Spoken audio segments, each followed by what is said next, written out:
दोस्तों, इन्वेस्टवाइज में आपका स्वागत है। मैं मोहम्मद शहजादा आज हेल्थ इंश्योरेंस पे डिस्कस करेंगे।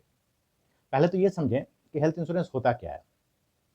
एक्चुअली हेल्थ इंश्योरेंस एक ऐसा कॉन्ट्रैक्ट है जो आपके साथ एक इंश्योरेंस कंपनी का होता है।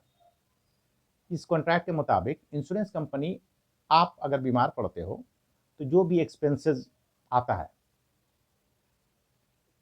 वो एक्सपेंसेस वो इंश्योरेंस कंपनी पे करती है। इसके बदले में आपको एक अमाउंट प्रीमियम के शक्ल में इंश्योरेंस कंपनी को देना पड़ता है। अब एक चीज समझें हम लोग पहले कि आखिर हेल्थ इंश्योरेंस क्यों जरूरी है। देखिए, आज जिस तरह से मेडिकल कॉस्ट बढ़ रहा है, आज हर इंसान अफोर्ड कर सके ये जरूरी नहीं है। जितनी महंगाई बढ़ रही है, हर चीज की महंगाई बढ़ रही है। मेडिकल एक्सपेंसेस बोले, दवाइयों की बोले, सर्जरी चार्जेस बोले, तो ये आपका एक, मान लीजिए कि एक नॉमिनल फीस के अगेंस्ट में एक आपको अच्छा खासा हैंडसम सम अश्योर्ड का कवरेज मिलता है, जिससे आपका वो कभी आपको जरूरत पड़ा, आप अगर बीमार पड़े या कभी एक्सीडेंट कुछ होता है, तो इन दैट केस वो पैसे जो प्रीमियम आप पे कर रहे हो, समझो कि शायद आप फर्स्ट ईयर दिए कुछ नहीं हुआ, सेकंड ईयर दिए कुछ नहीं हुआ, थर्ड ईयर में जाकर के कुछ होता है, तो आप तो सोचोगे कि मेरा तो 2 साल प्रीमियम बेकार ही गया। लेकिन नहीं सर, आपका इतना छोटा जो प्रीमियम गया है, अगर आपका एक क्लेम आता है ना, तो समझिए वो सब सूद समेत वसूल हो जाता है। और रह गई बात का चीज, मुसीबत बोल के नहीं आता है, कभी भी इंसान बीमार पड़ सकता है। तो ऐसे मोमेंट में आपका जो हार्ड अर्न पैसा है, जो आपने कड़ी मेहनत से कमाई है, वो वाइप आउट ना हो जाए। आपके पास अगर मान लीजिए हेल्थ इंश्योरेंस नहीं रहा, तो आप अपना इलाज कहाँ से कराओगे? जो आपका सेविंग्स है, जो पैसे आपने जोड़ जोड़ के थोड़े थोड़े करके जोड़े हैं, वही पैसे खर्च होंगे, है ना।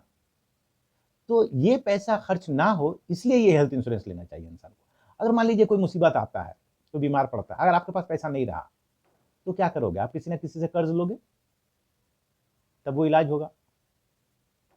तो आपको ये कर्ज लेना ना पड़े, इसलिए ये हेल्थ इंश्योरेंस जरूरी है। अब थोड़ा सा बेसिक कुछ हेल्थ इंश्योरेंस का पार्ट को समझते हैं।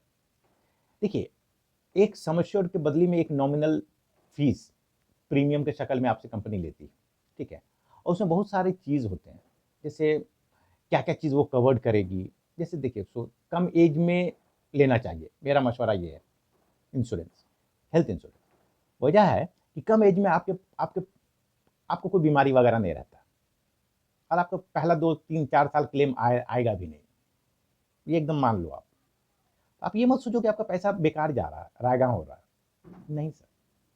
जैसे समझिए, अगर आपका एज आज मिसाल के तौर पे अगर कोई 50 साल या 40 साल प्लस वाला बंदा कोई पॉलिसी लेता है, तो उसमें भी एक क्लॉज रहता है कि आपको कुछ बीमारियों का कवरेज फर्स्ट पहला 2 साल नहीं मिलेगा। मान लीजिए एक बंदे को अगर डायबिटीज रहता है, तो वो डायबिटीज से रिलेटेड जो भी क्लेम आएगा वो 4 साल तक अगले को नहीं मिलने को जा रहा है। समझ में आई बात? तो ये सोचिए कि अगर उस दरमियान क्लेम आया, तो पॉलिसी के बावजूद भी अपने पॉकेट से प्रीमियम पेमेंट, सॉरी क्लेम जो खर्च है वो बियर करना होगा, इंश्योरेंस कंपनी नहीं देगी। कहीं वहां कॉन्ट्रैक्ट में साफ लिखा हुआ है कि जो बीमारी आपने डिक्लेयर किया है, पीईडी जिसको बोलते हैं हम लोग, प्री एग्जिस्टिंग डिसीज, वो फर्स्ट 4 ईयर आपको कवरेज नहीं मिलेगा, एंड फोर्थ ईयर ऑनवर्ड्स, 4 साल के बाद आपको जब होता है तो वो पूरा कवरेज मिला। तो अब यही चीज मेरा कहने का मतलब है कि अगर हम लोग शुरू वाला एज में हम लोग लेते हैं, जिस वक्त हम कोई बीमारी मेरे शरीर में नहीं है, तो उस वक्त तो मेरा कोई क्लेम आएगा ही नहीं, तो मेरे पॉकेट से कुछ नहीं जा रहा, एक नॉमिनल जो प्रीमियम जा रहा वो जा रहा। लेकिन मान लीजिए मेरा 4 साल गुजर गया, अब वो आपका जो कैशलेस रहा कार्ड है या कुछ भी, जो आपका 100% क्लेम मिलने वाला, आपका 1 रुपया आपके पॉकेट से नहीं जाएगा। हाँ, कुछ चार्जेस हैं, जैसे फॉर एग्जाम्पल सिरिंज ले लीजिए, गॉज ले लीजिए, ये सब जो कुछ 5-10% होता है sir, total entire claim amount का 5-10%। मान लीजिए कि अगर 1 लाख रुपया क्लेम आता है, तो आपके पॉकेट से 5,000 रुपया आपका पॉकेट से लगेगा, 95,000 वो कंपनी पे करेगी, ठीक है। तो ये आपका एक बेनिफिट हुआ। अब रह गई बात का चीज अर्ली एज में लेने से। और दूसरा एक चीज और है, बहुत सारा है कि आप वो लेते वक्त आप अपना थोड़ा एडवाइजर से डिस्कस कर लेना कि क्या क्या है, कौन कौन सी बीमारी कवरेज करेगी, करती है, कौन कौन सी नहीं करेगी, first year, second year, third year, fourth year onward. और होता है क्या चीज कि आपको और क्या क्या एडिशनल फीचर्स है उस पॉलिसी में। जैसे देखिए, हेल्थ इंश्योरेंस दो तरह का होता है। एक इंडिविजुअल, एक बंदा अपने नाम से ही एक पर्टिकुलर एक कवरेज लेता है, that is called individual policy. और एक होता है फैमिली फ्लोटर।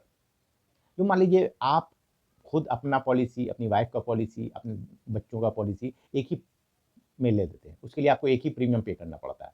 फॉर एग्जाम्पल समझिए कि अगर आप 10 लाख का कवरेज लेते हो, अल्लाह ना करे अगर कोई एक बंदा भी बीमार पड़ा, तो वो इंटायर 10 लाख रुपया आप उस बंदे में यूज कर सकते हैं। वहां बटा हुआ नहीं है कि यहाँ 2.5 लाख उसके लिए, 2.5 लाख उसके लिए, 2.5 लाख उसके लिए। फ्लोटर में है क्या चीज, आपका पूरा पैसा, कोई भी अगर बीमार पड़ा तो इंटायर पैसा वहां यूज हो सकता है।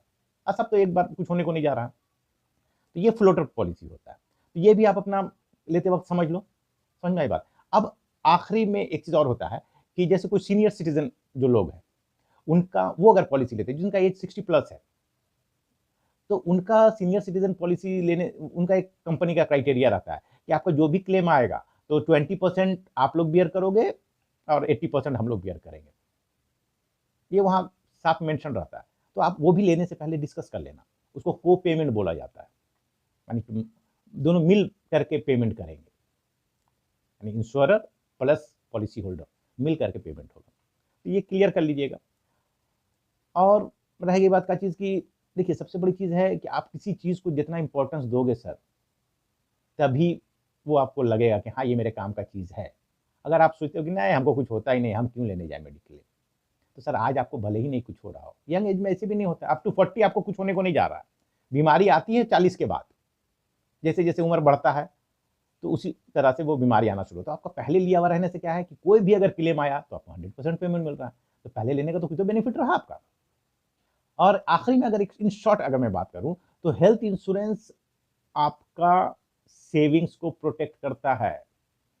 आप अगर हेल्थ इंश्योरेंस लिए हो तो वो आपको नहीं प्रोटेक्ट करा कि हाँ जब बीमार नहीं पड़ोगे या फिर कल एक्सीडेंट नहीं होगा, कुछ भी हो सकता है, लेकिन इन दैट मोमेंट जो पैसा खर्च होगा वो पैसा आपके अपने पॉकेट से नहीं जाएगा। आपका गाड़ी मेहनत की जो कमाई है वो खर्च होने को नहीं जा रही है, वो इंश्योरेंस कंपनी पे करेगी।